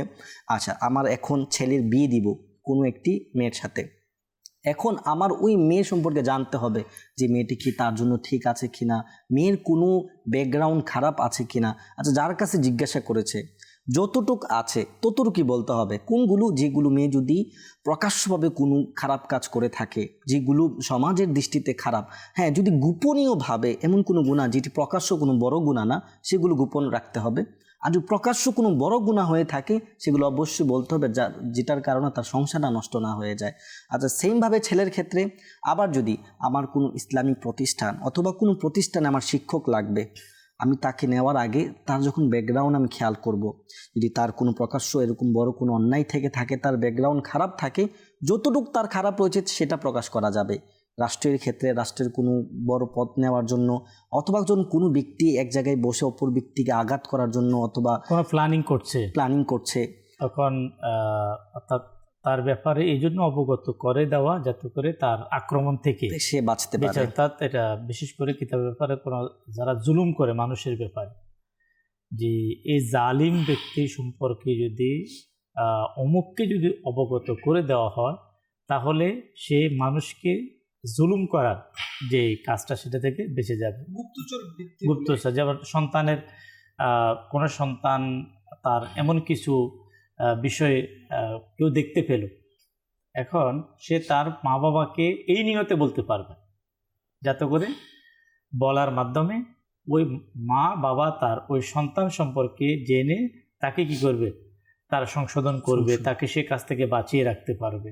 এই যে ক্ষেত্র বিশেষ কিছু বিষয় রয়েছে, আপনার মানুষ যাতে করে জুলুম থেকে বেঁচে যায়, মানুষ যাতে করে তার অনিষ্টতা থেকে যাতে বেঁচে যায়, এই যে বিষয়গুলো, এটা তো যদিও বাহ্যিকভাবে বোঝা যাচ্ছে যে তার দোষটাই বলা হচ্ছে, কিন্তু এটা একটা উপকার জিনিস, কিন্তু এর ক্ষেত্র বিশেষ কয়েকটি আপনি পাবেন। যেমন আমরা বিবাহের ব্যাপারে আসছে, একজন টিচার কোনো নিয়োগ দেওয়ার ব্যাপারে আসলো, সন্তানের ব্যাপারে আমরা বললাম, মানুষকে জুলুম থেকে বাঁচানোর ক্ষেত্রে এই বিষয়গুলো বলা। সেম গীবতের ব্যাপারেও এই ধরনের দু একটি স্টেপ আছে, যেখান থেকে আপনার শরীরভাবে কি অনুমতি দেওয়া হয়েছে, কিন্তু এ কতটুকু এই সম্পর্কেও কিন্তু একমাত্র সেই বলবে, তাকে বলার অনুমতি হয়েছে যাকে কিতাবের মধ্যে বলা হয়েছে আহলে ইলম, যার মধ্যে জ্ঞান আছে। এর সাধারণ আম জনতার জন্য না, যে না অনুমতি আছে আমি বলে দেব না। এখানে আমাদের কামরুল ইসলাম ভাই একটি বিষয় বললেন যে কতটুকু ইসলামী শরীয়তের মধ্যে আপনাকে ওই জ্ঞান, এই বিষয়ে নলেজ থাকতে হবে যে আমি এতটুকু পর্যন্ত আমি বলতে পারবো, এর সাথে ভারীও বৃদ্ধি করে আমি কি বলতে পারবো? কে বলতে পারবে আচ্ছা কোন কোন ব্যক্তির গীবত করা শরীয়তের মধ্যে অনুমতি রয়েছে? আচ্ছা যেমন কোন জায়গায় কোন স্থানের, এর জ্ঞান তো সবারই নেই। আচ্ছা মিথ্যা বলা, যে স্বামী কখন তার স্ত্রীর কাছে মিথ্যা বলতে পারবে, যে দুই একটা স্থানে যে মিথ্যা বলার যে শরীয়তের অনুমোদনটা, এর ভিতরে এর মধ্যে অনেক বড় হিকমত আছে। তো সেটা আপনার গীবত হোক অথবা কারো দোষ প্রকাশ করা হোক, এই যে বিষয়গুলা, এটাও কিন্তু এক মুসলমানের জন্য যে নিজের ইসলামী শরীয়তের যে আকাম নিয়মগুলো শিখা জানা। আজকে বড় একটা যে আমাদের সমাজের মধ্যে শিখার আগ্রহ অনেক, শিখার আগ্রহ যে নাই তা না। আমরা যদি 15-20 বছর 25 বছর পিছনে যদি চলে যাই, মানে যে সময়গুলোতে হয়তো আমরাও মোটামুটিভাবে একটু লেখাপড়ার মধ্যে হয়তো ছিলাম, তেমন এত আগ্রহ ছিল না, না মা বাবার এত আগ্রহ ছিল সন্তানকে শিক্ষা প্রতিষ্ঠানে দেওয়া, পড়ানো, অথবা স্টুডেন্ট তার যে আগ্রহ সেটাও কিন্তু খুব কম। কিন্তু এখন বেশি, কিন্তু বড় আফসোস, বড়ই আফসোস, ওই বিষয়টার আগ্রহ খুব কম। সন্তানকে শিখানো অথবা সন্তান নিজে শিখা, যা শিখার মাধ্যমে রবের হুকুম পালন হবে, কোরআন এর শিক্ষা, হাদিসের শিক্ষা, গুনাহ থেকে বাঁচা যাবে, নাফরমানি থেকে বাঁচা যাবে, বদ আখলাকি থেকে বাঁচা যাবে, এর শিক্ষার আগ্রহ কতটুকু। তাই আমি দর্শক শ্রোতাকে বলবো, আজকের এই প্রোগ্রামের মাধ্যমে ইলমে দ্বীন, গুনাহ থেকে বাঁচার জন্য, ইলমবিহীন গুনাহ থেকে বাঁচা যাবে না, কখনো সম্ভব। তাই দাওয়াত ইসলামের প্রতিষ্ঠাতা হযরত আল্লামা আবু বিলাল মুহাম্মদ ইলিয়াস আত-তানকাদিরি দামাত বারাকাতুহু আলী আলহামদুলিল্লাহ একটি চমৎকার একটা মাধ্যম দিয়েছে, যে নিজের আত্মশুদ্ধি আমি করতে চাই, নিজের ভুল, নিজের অপরাধগুলো আমি ওপেন করতে চাই, সামনে রাখতে চাই, কেউ আমাকে বলবে না, কেউ সাহসও পাবে না। এমন কিছু মানুষ আছে, তাকে কে বলবে? কিছু পার্সন এমন থাকে, মানে ওয়েটওয়ালা, এমন কিছু আপনার সেটা ধর্মীয় হোক অথবা পলিটিক্যাল হোক অথবা সমাজের নেতৃস্থানীয় হোক, অনেকে তো ভয়ও বলবে না, যে বলতে গিয়ে আমার জানি কি হয়ে যায়, আমার পথ চলে যাবে, আমার চাকরি চলে যাবে। তো আপনার বলার ওই পরিবেশও কিন্তু এখন বর্তমানে আমাদের সমাজে চলে এসেছে, ওই ভয়টা যদি ওই ধরনের পার্সন হয় তার ব্যাপারে। তাই আমি বলবো যে তাদের জন্য যা একটা সংশোধন হওয়া আমাদের সকলের জন্য দাওয়াতে ইসলামের প্রতিষ্ঠাতার পক্ষ থেকে আলহামদুলিল্লাহ নেক আমল যে পুস্তিকা, সেটা আপনি সংগ্রহ করেন। কেউ হয়তো সাহস পাচ্ছেন আপনাকে বলার জন্য, আপনি সেটা যখন ওপেন করবেন, সেখানে আপনার এক মানুষ থেকে দৈনন্দিন কী কী গুনাহগুলো সচরাচর হয়ে থাকে, যখন আপনি সেখানে পড়বেন, যখন সেখানে রয়েছে আপনি কি আজকে রাগ আসা অবস্থায় চুপচাপ থেকে রাগের চিকিৎসা করেছেন, না উত্তেজিত হয়ে বদলা নেওয়ার সুযোগ খুঁজেছেন। এখন আপনাকে সে পুস্তিকা আপনাকে স্মরণ করাবে, আপনি কি আপনার নিজের কানকে আপনার ওই সকল জিনিস থেকে হেফাজত করেছেন, শোনা থেকে, যা গীবত শোনা, বাদ্যযন্ত্র শোনা, সেম চোখের ব্যাপারে এসেছেন, চোখকে আপনি ওই সকল জিনিস দেখা থেকে আপনি কি হেফাজত করেছেন, যার মাধ্যমে গুনাহ সংঘটিত হয়, সেখানে প্রশ্ন আকারে রয়েছে প্রতিদিন। তাই আমি দর্শক শ্রোতাকে বলবো, যদি সম্ভব হয় অ্যাপস রয়েছে আপনার দাওয়াতে ইসলামীতে, আপনি যখন অ্যাপস লিখবেন নেক আমল, সেটার অ্যাপসের মাধ্যমে আপনি খুব সহজে, সেখানে এখন ভয়েস দেওয়া আছে, অডিও ভয়েস, শুধু আপনি ওপেন করবেন, প্রশ্ন আকারে আসবে যে আপনি কী কাজ করেছেন, আপনি এই কাজ থেকে বেঁচেছেন। যদি কিছু আমল রয়েছে, আপনি কি আমল করেছেন, যেমন রাত্রে শোয়ার পূর্বে সূরা মুলকে তেলাওয়াত করেছেন, ঠিক চিহ্ন দিন। আপনি কি মুসলমানদেরকে সালাম করেছেন, ঠিক চিহ্ন দিন। আবার আপনি কি এই সকল কাজ থেকে বেঁচেছেন, জিহ্বার অসতর্কতা থেকে, জিহ্বার মাধ্যমে যে মুখের মাধ্যমে যে গুনাহগুলো হয়ে থাকে তা থেকে বেঁচেছেন, যদি হয় তাহলে আপনি ঠিক চিহ্ন দিন। এই জন্য নেক আমল যে পুস্তিকা, আলহামদুলিল্লাহ দাওয়াত ইসলামীর সবচেয়ে গুরুত্বপূর্ণ আপনার কাজ হচ্ছে দিনী কাজ দুটি, একটি হচ্ছে কাফেলা, একটি হচ্ছে নেক আমল। আর নেক আমল যদি ওপেন করা হয়, আমাদের গুনাহগুলো, আমাদের অপরাধগুলো আমি নিজেই দেখতে পাবো, যে প্রতিনিয়ত আমার মাধ্যমে কি হতে যাচ্ছে, তখনই দর্শক শ্রোতা, যে যখন মানুষ নিজের ভুল, যে শুরুর আলোচনা দিকে আমাদের হাসান ভাই যেটি বললো, যে মানুষ যখন নিজের ভুল যখন সে বুঝতে পারবে, তখনই কিন্তু তার সংশোধন হওয়ার সে মন মানসিকতা কী হবে, সৃষ্টি হবে। সে তখনই অন্যের দোষ খোঁজা থেকে, অন্যের পিছনে লাগা থেকে সে নিজেকে কী করবে, সে হেফাজত করার চেষ্টা করবে। আল্লাহ আমাদেরকে নেক আমল পুস্তিকা নেওয়ার উপর আমল করার তৌফিক দিক। যেটা আপনি এখন উল্লেখ করলেন, যখন মানুষ বুঝবে যে সে এই যে দোষ অন্বেষণ করে এটা একটা দোষ, তখন সে এখান থেকে বাঁচার জন্য একটা আগ্রহ সে অবশ্যই পাবে। আসুন প্রিয় নবী সাল্লাল্লাহু আলাইহি ওয়াসাল্লামের একটি রহমতপূর্ণ বাণী শ্রবণ করি, যে আল্লাহ রাসূল সাল্লাল্লাহু আলাইহি ওয়াসাল্লাম আমাদেরকে মুসলমান ভাইয়ের ব্যাপারে কি দিক নির্দেশনা দিয়েছেন, তাদের বিষয়ে আমাদের কেমন আখলাক, তাদেরকে আমাদের থেকে তারা প্রাপ্য, ইনশাআল্লাহ শ্রবণ করার চেষ্টা করি। হযরত আব্দুল্লাহ ইবনে ওমর রাদিয়াল্লাহু তাআলা আনহুমা হতে বর্ণিত, রাসূল পাক সাল্লাল্লাহু আলাইহি ওয়াসাল্লাম ইরশাদ করেন, এক মুসলমান অপর মুসলমানের ভাই না তার উপর অত্যাচার করবে আর না তাকে অসহায় অবস্থায় ছেড়ে দিবে। অর্থাৎ একজন মুসলমান আরেকজন মুসলমানের ভাই, সে বিপদে পড়লে তাকে অবশ্যই সহযোগিতা করবে, তাকে একা ছেড়ে দিবে না। এবং এক মুসলমান ভাই অপর মুসলমান ভাইকে অভাব অনটনের সময় তাকে সহযোগিতা করবে। আর যে আরেক মুসলমান ভাইয়ের অভাব অনটনের সময় তাকে সহযোগিতা করবে, তো আল্লাহ তার অভাব অনটন দূর করে দিবেন। যে কোনো মুসলমান ভাইয়ের কষ্ট দূর করবে, আল্লাহ কিয়ামতের দিন তার কষ্ট দূর করে দেবেন। সর্বশেষ প্রিয় নবী সাল্লাল্লাহু আলাইহি সাল্লাম ইরশাদ করছেন, যে ব্যক্তি কোনো মুসলমান ভাইয়ের দোষ ত্রুটি গোপন করবে, তবে আল্লাহ তাআলা তার কিয়ামতের দিন তার দোষ ত্রুটি গোপন করবেন। আর অনেক সময় হয় কি, আমরা একজন মানুষের দোষ ত্রুটি বলে তাকে সংশোধনের রাস্তা আমরা বন্ধ করে দিচ্ছি। আমাদেরকে মনে রাখতে হবে যে আমরা মানুষ, আমরা কেউ ভুলের ঊর্ধ্বে নয়। হয়তো আমি একজন মুসলমান ভাইয়ের কয়েকটি আমি দোষ দেখেছি, কিন্তু আমাকে মনে রাখতে হবে যে আমার মধ্যে অসংখ্য দোষ রয়েছে। আমি একটি ঘটনা এভাবে শুনেছিলাম বা পড়েছিলাম, যে আমরা একটু শুনি যে ঘটনাটা, যে মানুষের দোষ গোপন করলে যে একটা মানুষ সংশোধনের রাস্তা বের হয়ে আসে। হয়তো একটি স্কুল বা কলেজের ঘটনা আমি এরকম শুনেছিলাম বা পড়েছিলাম, যে একটি ক্লাসের মধ্যে কিছু একটি তাদের হারিয়ে গেছে। তখন যিনি টিচার ছিলেন উনি অনেক বিচক্ষণ ছিলেন। তিনি চিন্তা করলেন যে যেহেতু এই প্রতিষ্ঠানের মধ্যেই একটি জিনিস হারানো গেছে, তো এখানের কেউ না কেউ জিনিসটা নিয়েছে, তো তাদের সকলের সম্মান যেন বজায় থাকে, তিনি সকলকে দেয়ালের দিকে মুখ করে দাঁড়াতে বললেন এবং সকলকে দেয়ালের দিকে মুখ করে চোখ বন্ধ করে দাঁড়াতে বললেন। এবং একজনকে বললেন, আপনি কি করেন, আপনি তাদের পকেট থেকে বা উনি নিজেই চোখ বন্ধ করে, উনিও চোখ বন্ধ করে প্রত্যেকের পকেটগুলো চেক করতে লাগলেন যে আসলে জিনিসটা কে নিল। সর্বশেষ যে নিয়েছে তার পকেটে তিনি পেয়েছেন, কিন্তু তিনি নিজেও চোখ বন্ধ করে রেখেছিলেন যাতে ওই ব্যক্তিকে তাকে শনাক্ত না করতে পারে, তার দোষ যেন প্রকাশ না পেয়ে যায়। তখন তিনি সে জিনিসটা নিয়ে সকলকে বললেন, ঠিক আছে সকলে এদিকে ফিরো, এদিকে মনোযোগী হও, যেটা আমরা হারিয়ে ফেলেছি সেটা পাওয়া গিয়েছে। যার বস্তু তাকে দিয়ে দিলেন। অনেক দিন পর সেই ছেলেটি সে সুশিক্ষায় শিক্ষিত হয়ে ভালো জায়গায় পৌঁছে টিচারের সাথে দেখা করলেন এবং বললেন যে আমাকে চিনেছেন?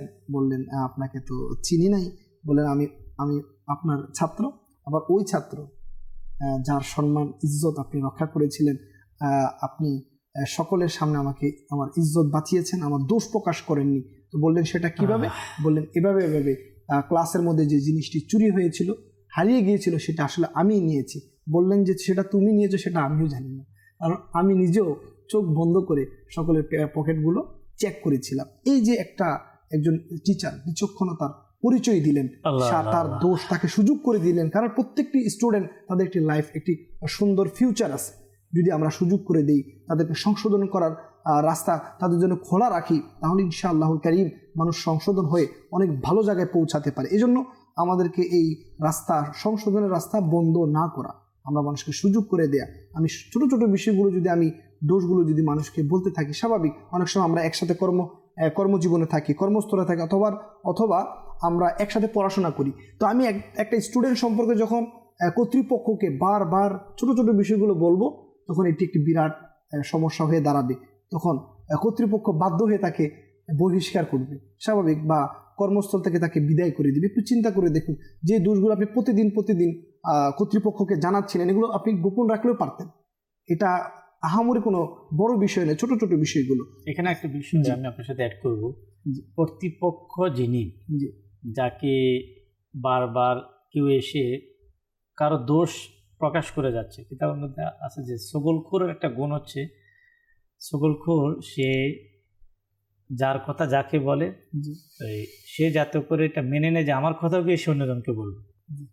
এই জন্য হাদিসে পাকে যে সগলখোরকে যাতে করে বিশ্বাস করা না হয়, তো মানে যে মানুষের দোষ তালাশ করে বলে দিচ্ছে, কিন্তু যেহেতু এটা তার অভ্যাস, আজকে যদি মালিক পক্ষ যিনি, যাকে কোনো একজন এমপ্লয়ার আপনার কর্মচারীর দোষগুলোকে প্রকাশ করা হচ্ছে, বলা হচ্ছে, এই কিন্তু হাসান ভাই পরক্ষণে যে ওই মালিকের কিছু ত্রুটি যদি প্রকাশ পায় সেটা গিয়ে কর্মচারীদের কাছে কি করবে, প্রকাশ করবে। তাই তাকে কি করা হোক, তার কথাকে বিশ্বাসে নেওয়া না হোক,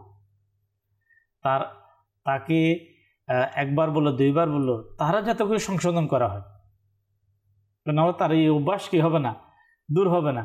সে আজকে কর্মচারীর ক্ষতি করলো তো কালকে মালিকের কি করবে, ক্ষতি করবে। তাই আমাদেরকে যে বিষয়গুলো খুব চমৎকার, শেষের যে কথাগুলো আমরা শুনলাম, আমাদের জন্য খুবই পরিবারের জন্য, সমাজের জন্য, রাষ্ট্রীয় প্রত্যেক কাজের জন্য এই একটা দোষকে আপনার চাপিয়ে দেওয়া অথবা সেটাকে কাউকে বলে দেওয়া একটা ঘরের জন্য বড় কি হতে পারে সমস্যার, এটা কি হতে পারে। এটা যেমন ঘরের জন্য আপনার যেমন ক্ষতিকর, যেটা বললাম, একটা মানুষের ফিউচারের জন্য অত্যন্ত ক্ষতিকর। আমি একটি বইয়ের মধ্যে পড়েছিলাম যে একজন মাকে তার সন্তানকে মাদ্রাসা থেকে ফিরিয়ে দেওয়া হয়েছে এই বলে যে আপনার সন্তানটি হলো ডামিশ, সে পড়াশোনায় অত্যন্ত দুর্বল, তাকে দিয়ে হবে না, প্রতিষ্ঠান থেকে তাকে বের করে দিলেন।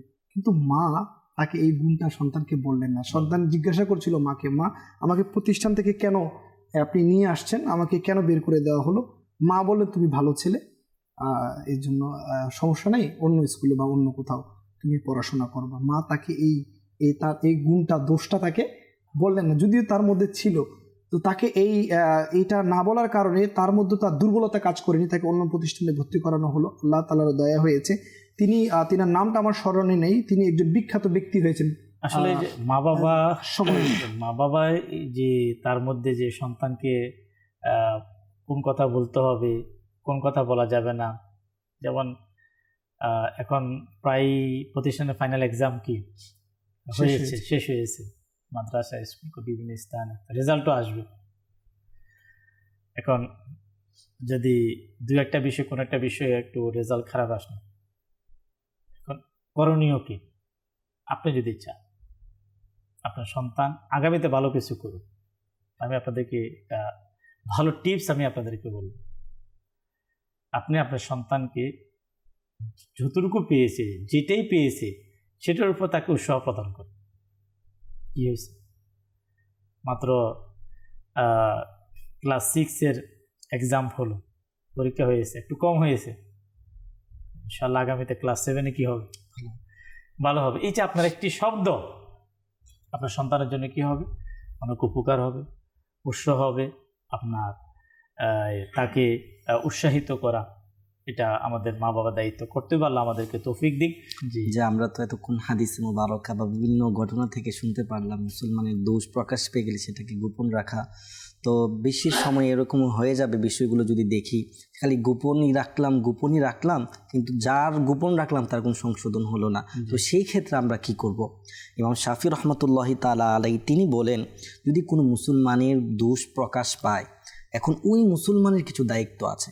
দায়িত্ব কি? সে দায়িত্ব হচ্ছে তাকে একাকীভাবে, ইনফিরাদিভাবে সেটা তাকে বোঝানো। যদি ইনফিরাদিভাবে তাকে বোঝায়, এটা হচ্ছে তার উত্তম নসিহত। আর যদি সবার সামনে তাকে বোঝাতে চায়, এটা হচ্ছে তার বদনাম। সবার সামনে বোঝানো যাবে না। দেখা যাচ্ছে তাকে বোঝাতে গিয়ে সবার সামনে তার দুষ্টার প্রকাশ পেয়ে গেল। এককভাবে তাকে এক জায়গায় নিয়ে তাকে, আমাদের সময় শেষ হইতে, এই জন্য সামনের দিকে যেতে পারছেন। ইনশাল্লাহ নেক্সট কোনো পর্বে আমরা চেষ্টা করব যে বিষয়, আসলে বিষয় তো এতই আপনার এমন বিষয়, হয়তো আর যদি আমরা আলোচনা করি তা আরও প্রয়োজন হবে। আল্লাহ পাক আমরা যতটুকুই আমরা শুনেছি, আল্লাহ আমাদেরকে বোঝার, আমল করার তৌফিক দিক।